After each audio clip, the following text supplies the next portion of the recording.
The wait is finally over. Talking about the Nigeria Premier Football League for the season 2024-2025. Yeah, when I was speaking with a friend of mine who happens to be one of the pioneers, or one of the people, talking about or making sure that the Nigeria, Premier Football League, becomes something that everybody has to pay attention to, talking about Leko Omoboye. He said the date that has been given to her, which is August 31st, and that is tomorrow.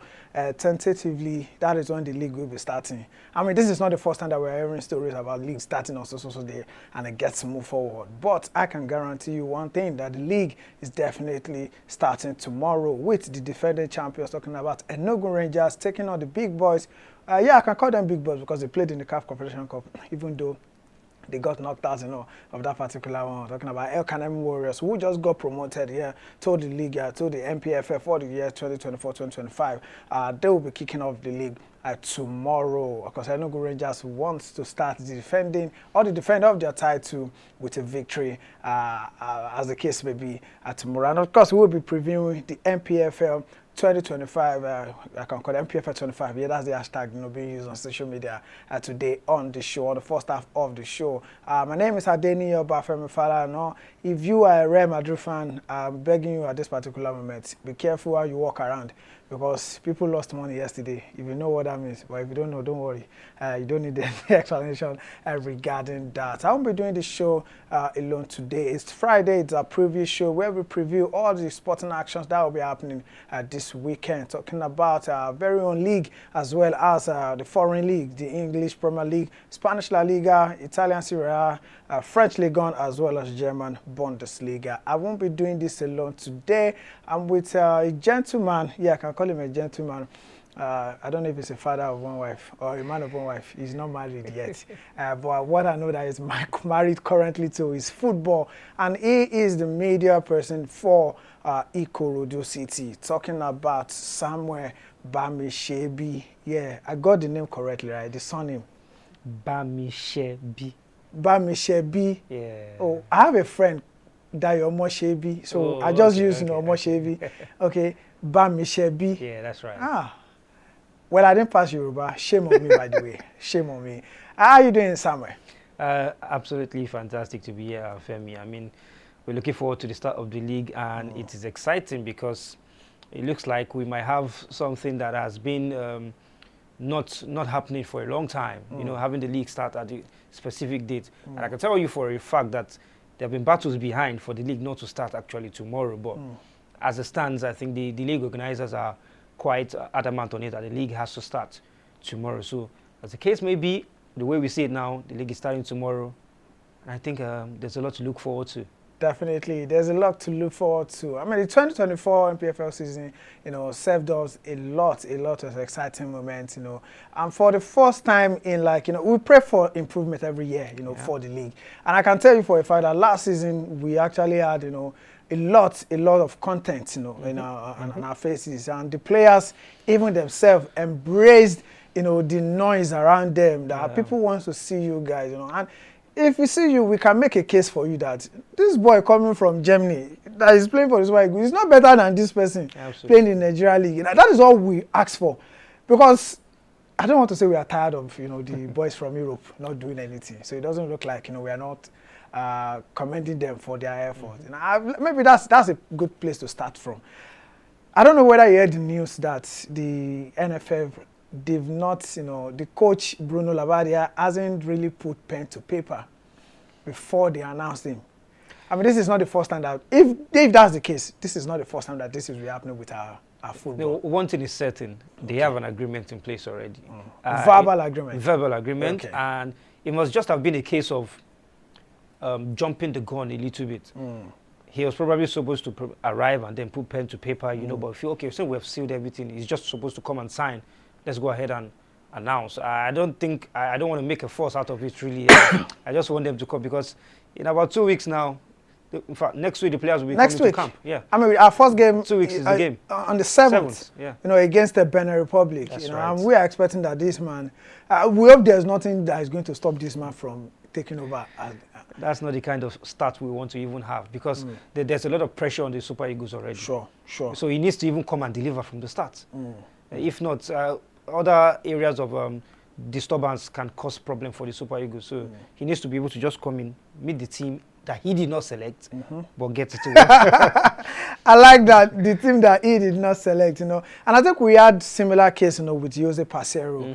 Before Jose Pacero came in, we had list, and I think Austin Eguavoen took charge, as an interim manager. So we thought same thing was going to happen, with Benin Republic and Rwanda game. But let's see what will happen if Bruno will be the one, to take charge of the Super Eagles when we file out against Benin Republic. I want us to beat Benin Republic. Genetro has been making too. You have to now. Well, you're right, but we have to beat him. Genetro feels so confident playing against the Super Eagles, and he said it a lot of times, even before the first game. He was very vocal to some journalists who are really close to him. He said this is Nigeria, that he's going to beat Nigeria. Like, he knows Nigeria. He said he knows every player on the squad. And quite frankly, now defeating Nigeria in Benin Republic, it says a lot. Is that Nigeria? That should be enough motivation for those boys to really do well. Sometimes I ask the question, what exactly is the motivation for these guys in the Super Eagles? Because you've mentioned one point that should be a motivation for them now. Something else should be playing for the badge. You hear other things. What exactly motivates them to play for the Super Eagles? Is it just play for your national team? There's a recognition that comes with playing for the national team of your country. Sure. It helps in transfers, it helps your profile and all those things. Is that their own motivation?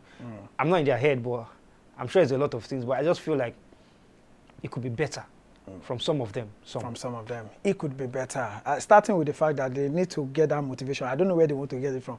They have to slap Benin Republic mercilessly. It just has to happen. They need to get that one. And talking about motivation, we are motivated for the new season starting tomorrow. Talking about the Nigerian Premier Football League. The first game tomorrow is Enugu Rangers and El Kanemi Warriors. Walk me through it. After Enugu Rangers and El Kanemi Warriors plays, we have to stay an extra week. Yeah, before the other games. And why did they do that, Sam? To be very honest, I don't know what's going on in the mind of the league organizers, but this has been a sort of tradition for them. And we behind the scenes in the media keep on asking why. Why exactly? I mean, what stops? Why not Kuku give us community sheet kind of format? If you want that to happen, that's also something. Kuku just give us one game, then wait extra 1 week before the next start. And all the one game match they won goes ahead to play. I really don't know. It's, to me, really doesn't make sense. To be very honest, I feel like everybody play. What are we waiting for? It seems like we are the only league in the world that starts with one game and then continues with 9 games the next week. It's really not. I don't think it should be, to be very honest. But if you probably ask them now, they'll have reasons to give you. But I don't think the reasons are valid, in my own opinion. It's not like all the games are being played in one venue. Everybody is in their different stadiums, different location.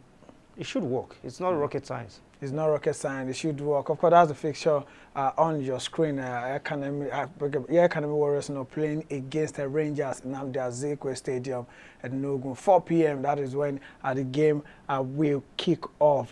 Talking about Nnamdi Azikiwe Stadium, CAF did not accredit the stadium for Enugu Rangers to play their CAF Champions League game against the team from Comoros, if I'm not mistaken. And they will be playing. What is the difference, I know I spoke to Lekon Moboye about this, and he gave his reasons, that didn't sit well with me, just so you know, our viewers at home, you can call in on the show. Let's get your thoughts on the Nigeria Premier Football League starting tomorrow. Who are you rooting for? I know the team that I'm rooting for, but I'll be saying that before the show ends. Why do we have, some stadiums, accredited by CAF and not accredited by CAF, but, the LMCs, they're allowing it to fly? So in the same way, we cannot have every stadium in Nigeria host an Npfl game.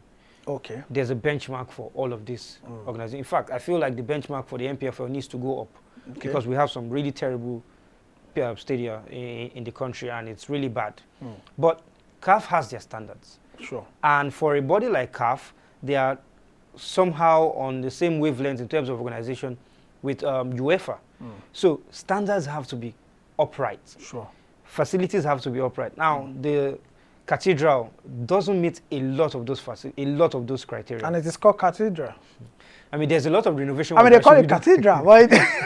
It's under a bit of reconstruction, renovation. You know, since the return of Amobi, Rangers were not playing there before. Sure. You know, so did some basic things to allow the stadium to get approval for the league. Now he needs to step it up. Sure. If they are going to play CAF games there. But for now, a lot needs to be done. Not just the grass itself, because yes, you can play on artificial grass, but the kind of grass needs to be upgraded. Number one, how it's laid needs to be good. The sitting area as well in the stands needs to change. They are technically, all of those chairs in the Nnamdi Azikiwe Stadium, some are bad and all those things. You need to repeat them. The tunnel, what's the tunnel like? What's the dressing room like? There are standards for all of these things. Sure. So if it doesn't meet CAF standard, I mean, CAF will take you somewhere else. And we're even glad that we have a stadium that can host CAF game. Yeah, sure. And I think it's the same thing, you know, with some other stadiums in the Nigerian Professional Football League. Yes, absolutely. It's the same thing with some stadiums in Nigeria Premier Football League. Even the same thing with some countries in the other stadium. Benin Republic doesn't have a stadium that will host the group games if they get into the group stage. The stadium that El Kanemi played in for the Confederations Cup, that stadium doesn't have approval to play in the group stage. The same way, there's huge doubts on Remo Star Stadium in Ikene to be able to hold a group game. As it stands in Nigeria, only Godswill Akpabio. Yes, Godswill Akpabio Stadium can host a group game. Enyimba Stadium cannot host the group stage game. Yes, there's still a lot of, and that's the funny thing. We look at this stadium like, what's missing? I mean, you look at Remo Stars, you look at Ikene, you look at Enyimba Stadium. Some things as little you look at 3SC Stadium. Upgrading your floodlights. Last season, before Remo Stars could play their CAF Champions League game there was a floodlight deficiency and also a capacity deficiency. And that's why the club needed to quickly build an extra stand. That's the stand that you see that the supporters club play the drum now. You know, they build that extra stand and added a little light into it to get to that threshold to be able to host the preliminary games. So if you want to go for that, there are other things that you need to do. The same thing with the stadium, Enyimba International Stadium, and even the Adokie, Esemaka Stadium, Rivers United. I mean, sometimes we wonder why can't they play a group stage there. We have seen videos showing the internal parts of the stadium, but it's beyond most of that. So that means those in charge of our club football still need a lot to do. As I would say, they still need to hold the club owners, they hold their neck tight. Yeah, there's a lot to be done, and I feel like intentionality is what is going to bring all of these things. If you really feel like you want to get that stadium to that standard, the kind of person, having somebody like Amobi, for instance, Amobi Ezeaku, who is in Rangers, that's somebody that can bring that intentionality and force the governments to, bring out these funds. Let's use this thing. Management of funds is another problem. So sure. But then again, what is Nwankwo Kanu doing with Enyimba? I mean, he knows all these things. Well, he does. Kanu played in Holland, played in Italy, played in England. And that's some of the things that we hope will change with Enyimba with his introduction. Okay, we've seen a couple of things. The signing with Stake, the jersey, the Kind Sports, short sponsors. Yeah, some things are coming up gradually, but we feel like it can be better. Sure. Social media-wise, Enyimba is also getting better, using their numbers very well now. They can still be better, but good. We feel like these are some of the changes we will see, but we can see more. They played in the what's that new competition that was played? African. Is it the Super League now? African League, Yes, the African League, yes. Sure. African Football League. African Football League, yeah. And they got a lot of money from it. Where did they channel all those money? Okay, let me call Kanu. I mean, and one thing I also saw, in preparation for the league starting, the body in charge of the league directed all club sides to have, website. This is 2024. As a matter of 2024, looks like it has finished. And we are still talking about club side having website. I felt club side that most of them, they are not even active on social media. So that came up during the media directors and officers workshop, and I was supposed to be there, but I wasn't able to go. We had something to finish up in the club, but we got all of the memo from the event, and when I heard that, I felt, why are we still talking about website? I feel like website is a basic requirement. In 2024, it should be a shame and a slap to all those in charge of club football.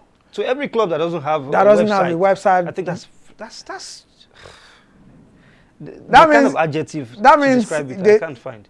People can't even go on where do we log in? Where do we request? Where do we buy, merchandise from? You know that all of this is finding information from some of these clubs have been a big problem. A very, very big problem. Even for someone like people like us who are in the media space, we still find it difficult to get some information from some clubs, and we ask ourselves, do you know this? Which player is this? You can't find all of those. Your website should be your basic points to get everything. For any information I need to about find the club. I saw a player is wearing the number 17. I go to the website. Who is wearing number 17? I mean, are those players even registered? I mean, that's another thing. But one thing I really want to commend, the players for is that they are also intentional about how they are pushing themselves now, because they know that football is something that everybody wants to consume, whether we like it or not. And there's a lot that we've not been able to tap from, within the league. So let's see the fixtures, for the match day 1 of the Nigerian Premier Football League. So if you are a supporter of Enyimba, you look at the fixtures and see the club that your team will be playing against. Yeah, Rangers, just like I said, starting tomorrow against El Kanami Warriors. The next week, Saturday, we have a Beyond Limits and Enyimba. We'll talk about Beyond Limits very soon. Lobby Stars versus Akwa United, Kwara versus Niger Tornadoes, Brenda Insurance versus Rivers. That's Samuel Bamisebi Stadium in Benin. Kano Pillars against Ikorodu City. Baptism of fire for Ikorodu City, by the way. Plateau United versus Castina. We have Abia Warriors, Remo Stars, Sunshine versus Nasarawa, versus Bayelsa United, I beg your pardon. Nasarawa United versus 3SC. So let's quickly talk about Beyond Limit here before we talk about Ikorodu City. Beyond Limit, I understand that they are the academy of Remo Stars, regardless of whatever anybody wants to say. I think that's a secret that is open, to everyone. How are they going to do it? What are they doing? Are they going to be playing the Nigerian Premier Football League for the season? We've heard rumors of Outland of Owerri, buying slots and appointing, what's his name again? Emmanuel Amunike as the coach. His appointment was tied to the fact that Outland were going to be playing in the the Npfl. What can you, quickly walk us through what is happening with Beyond Limits with those in charge of our football? So, to be very honest, all of this period, we saw interviews even from the CEO of Remo Stars, Honorable Colin Shoname, even from the media director himself, Dimeji, saying, giving reasons and instances as to how Beyond Limit can play in the league, even if Remo Stars is there, make mention of the Enyimba situation and Abia Warriors and things and that. See, quite frankly, on paper and in the courtroom, they probably will win the case. Okay. Because of precedents in Nigeria, which is valid from all of the points that they stated. But the question we should be asking ourselves now, do they want to play? Because that's the only thing. If Beyond Limit want to play, they will play. They will play. All right. If the management are saying we want to play, we'll play. But the question is, do they want to play? So legally, Beyond Limit can play based on all the precedents that is available on ground. They can play. Okay. Right. All they need to do is sort out the papers. I just want us to establish that for our viewers. Yeah, they just need to sort out the papers. Beyond Limits can play. So it's a simple case of on paper here, who is the owner of Beyond Limits? On paper here, who is the owner of Remo Stars? That ends the case. Do they have different owners? You see, this is us talking here. We are talking about what the paper says. Okay. It's what the paper says that really puts everything to bed. Okay. Right? Okay. They might be financed, funded by the same person, owned by the same person, but is that person's name what is on the paper as the owner of the club? If that is not what is there, then so they reported 200 million or 300 million, whatever. And it's not like they might eventually not play. Handler might eventually take over. We just don't know where we are at here. But I think it's very sad that the league is starting tomorrow, and we are talking about, and I cannot issues say like this team is playing or this team is not playing. I think that's very bad. If the league body themselves have released such fixtures, putting they must know something that we don't know. Then putting Beyond Limit, it will be a shame if next week we now see Outland of Owerri, and I'm guessing that's what we're going to see. Okay. Sam is guessing that's what we're going to see. But according to the fixtures that we have for you, Beyond Limits will be playing the Npfl, for the season 2024-2025. will that change? Well, don't worry. We'll not Deadline be here, transfer. to give you to give you how the necessary details now regarding that. I'm talking about a team making their debut in the Npfl. This season. That is Ikorodu City, not Ikorodu United. I need to put that information out because we used to have Ikorodu United. Do we still have Ikorodu United? No. No longer have Ikorodu United. So we have Ikorodu City now. They call them Oga Boys. They will be playing, and their first game this season is against Kano Pillars. Welcome to the Npfl for them. Traveling all the way to Kano to take on Kano Pillars. And Sam here is the go-to media person.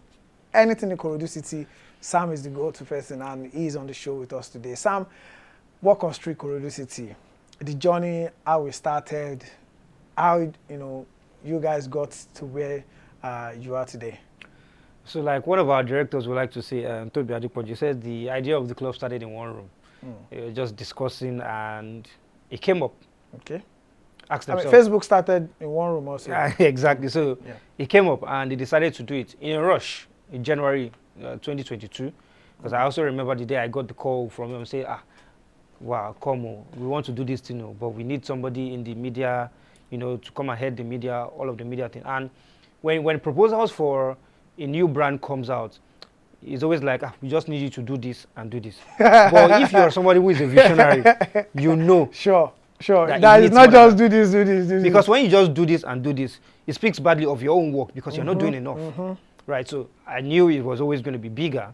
And the club started, went to all of the grassroots clubs in Lagos State, picked from some of the best players from all of these clubs, just brought them together. Most of them played their first NLL season with us and struggled the first season, obviously, not because we didn't have the talent, the inexperience and all of that. Sure. So many managerial changes, 2 seasons, We struggled, but finally, we're here. The target was to get promoted in maybe from 3 to 5 years.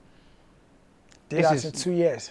2.5 years, basically, but in 3 seasons, because we played 3 seasons in the NNL.